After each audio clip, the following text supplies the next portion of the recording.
Every city has its secrets. Some are buried under the streets. Others hide in plain sight. Tall, beautiful buildings wrapped in silence and shame.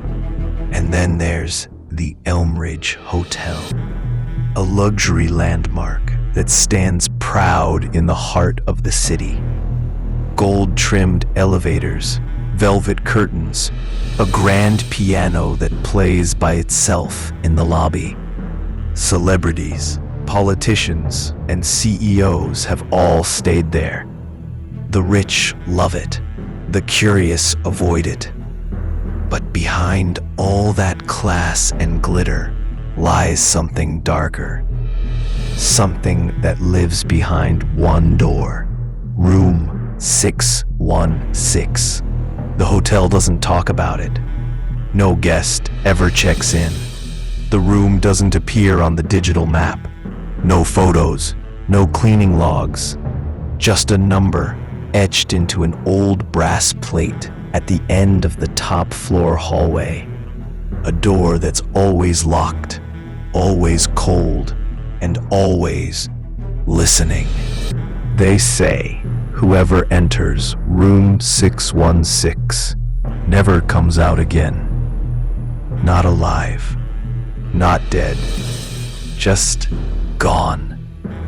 And no matter what they've done, installed cameras, guards, alarms, nothing has ever explained what happens inside. It's become a whisper, a dare, a warning passed from one staff member to another. And still, there are people who don't listen. Daniel Reeds is not the kind of man who scares easily. At 38, he spent the last 15 years writing hard-hitting articles for a digital magazine that exposes frauds, fake mediums, haunted hoaxes, and ghost tourism scams. He's been in crumbling asylums, walked alone through pitch-black tunnels, even slept in a coffin once, all to prove that fear is a business, and ghosts, are just stories people tell when they're alone with their thoughts. To him, every haunting has a reason. Bad plumbing, mold hallucinations, electrical glitches. He thrives on logic. He wears sarcasm like armor. And he loves proving believers wrong.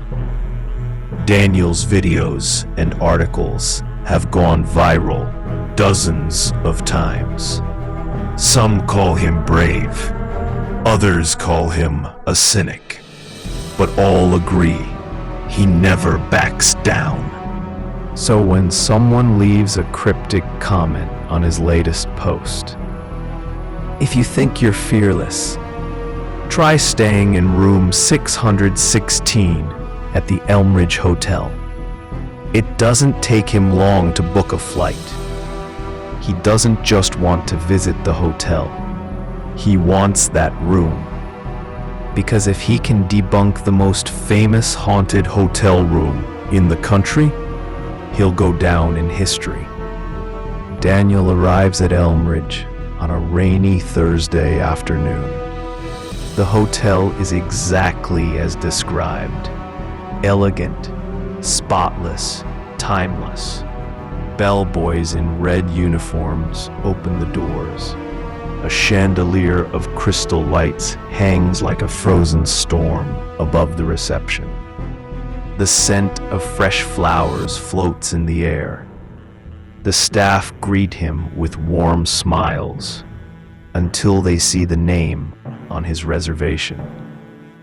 The receptionist glances nervously at the manager, a silver-haired man named Mr. Carter. Daniel notices it right away. "I'd like to request a room change," Daniel says casually. "Room 616.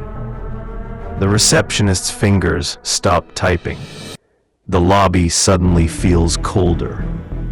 Mr. Carter steps forward. "Sir, I'm afraid that room is unavailable," says nervously.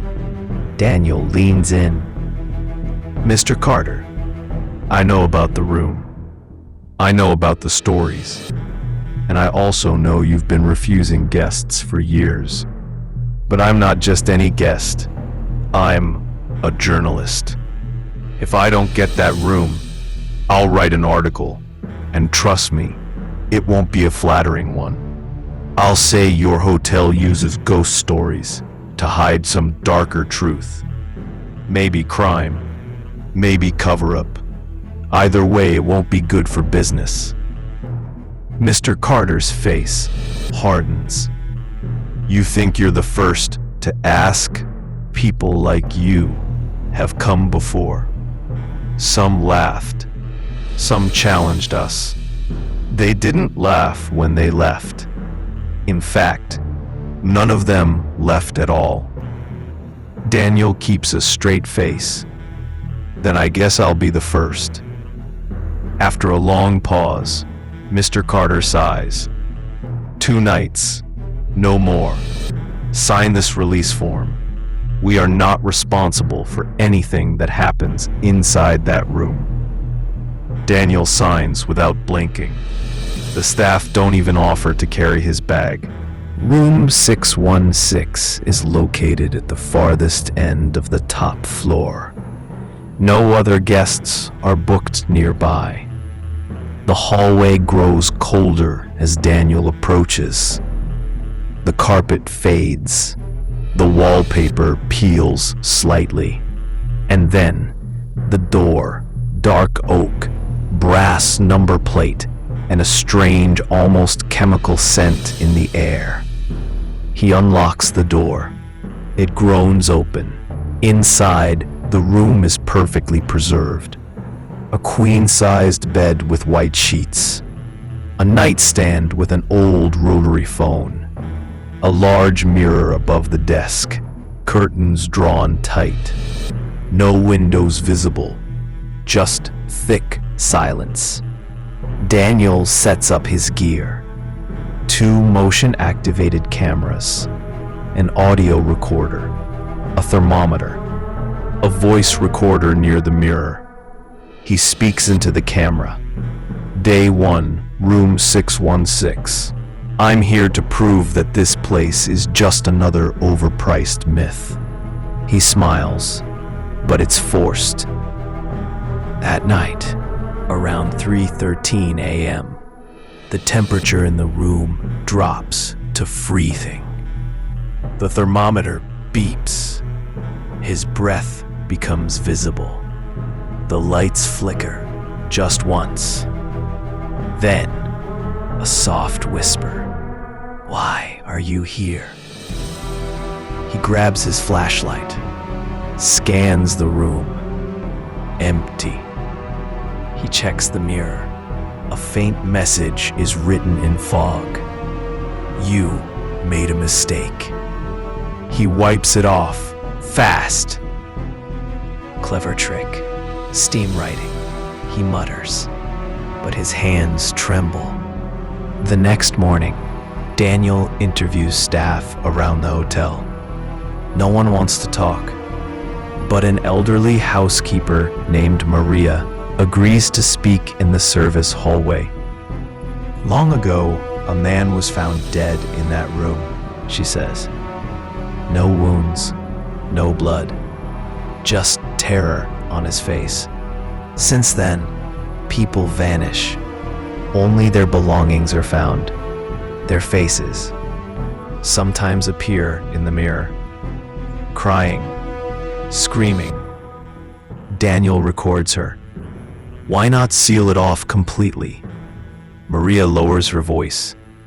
"Because some doors don't stay shut." Night 2. Daniel is on edge. He spreads salt across the room, places bells on the doorknob, sprinkles powder near the closet. At exactly 2:46 a.m., the bells ring. then stop. The closet door creaks open slowly. He points his flashlight.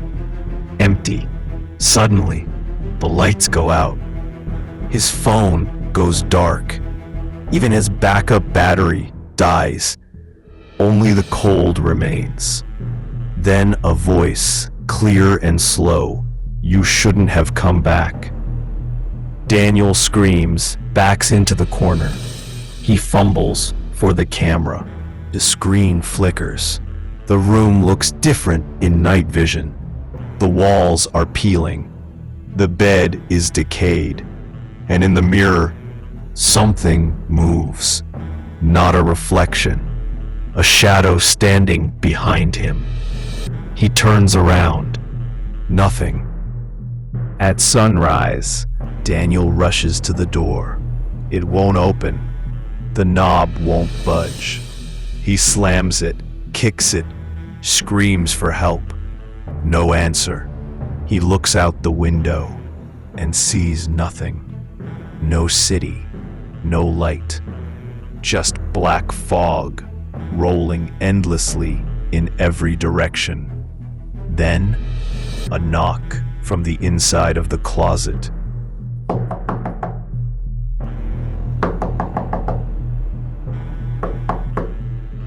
Daniel stumbled backward from the closet, his breath sharp and uneven.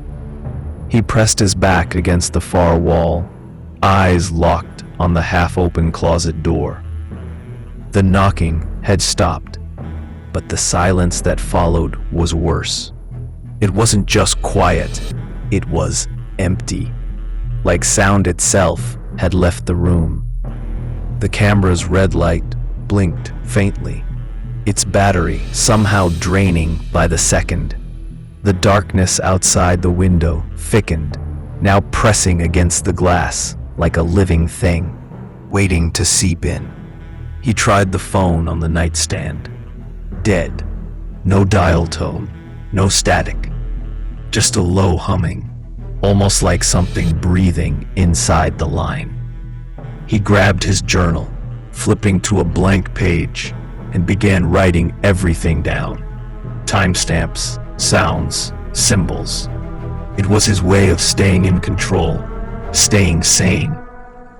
But as he looked back over what he wrote, he noticed something he didn't remember adding. In the corner of the page, scrawled in shaky letters, were the words, "I see you." He stared at the journal, frozen. His hands hadn't moved like that. He knew his own handwriting. This wasn't it. He slowly raised his head toward the mirror, heart pounding. His reflection stood there as expected, but something was off. It was him, yes, but the reflection wasn't copying him. It wasn't blinking. It wasn't breathing. And worst of all, it was smiling. Then the reflection leaned forward, pressing its palm against the glass from the other side. "Come closer," it mouthed. "If you're still here, then maybe you're brave enough to come back. But be warned, Rule 616 isn't finished with him yet. What happens next is far worse than anything you've heard so far. So if you want to find out what's waiting behind the mirror, like this video, subscribe to our channel, Screaming Night, and don't forget to turn on the bell icon so you don't miss part 2. We have many more dark places to show you. And remember, some stories don't just end, they wait.